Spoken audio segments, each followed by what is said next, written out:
ജനവാസ മേഖലയിൽ വീണ്ടും കാട്ടാനക്കൂട്ടം ഇറങ്ങിയിരിക്കുകയാണ്. വണ്ടിപ്പെരിയാർ രാജമുടി പ്രദേശത്താണ് കഴിഞ്ഞ ഒരാഴ്ചക്കാലമായി കാട്ടാനകൾ കറങ്ങുന്നത്. കൃഷിദേഹങ്ങൾ നശിപ്പിക്കുകയും ചെയ്യുന്നുണ്ട്.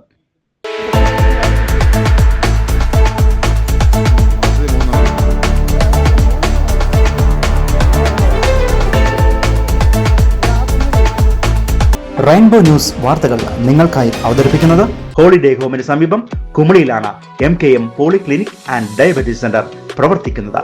നിങ്ങളുടെ ആരോഗ്യം ഞങ്ങൾക്ക് വിലപ്പെട്ടതാണ്. ഓരോ ചുവടിലും ഞങ്ങളുണ്ടാകും നിങ്ങളോടൊപ്പം. MKM polyclinic and diabetes centre, Kumily.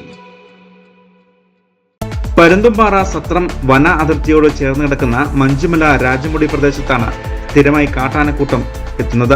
ഈ പ്രദേശത്ത് കൃഷിദേഹങ്ങൾ ഉൾപ്പെടെ നശിപ്പിക്കുകയും ചെയ്യുന്നുണ്ട്. രാത്രികാലങ്ങളിൽ അടക്കം ഇവിടെ താമസിക്കുന്നവർ പേടിയോടെ കഴിയേണ്ട അവസ്ഥയും ഉണ്ട്. വനം വകുപ്പിൽ വിവരമറിയിക്കുന്നത് അനുസരിച്ച് ഇവർ സ്ഥലത്തെത്തുകയും കാട്ടാനയെ തുരത്തുകയും ചെയ്യുന്നു. എന്നാൽ വീണ്ടും കാട്ടാന ജനവാസ മേഖലയിൽ തന്നെ എത്തുകയാണ് ചെയ്യുന്നത്. കഴിഞ്ഞ കുറച്ച് ദിവസങ്ങൾക്ക് മുൻപ് ദേശീയപാതയുടെ സമീപത്ത് വരെ കാട്ടാനക്കൂട്ടം എത്തിയിരുന്നു.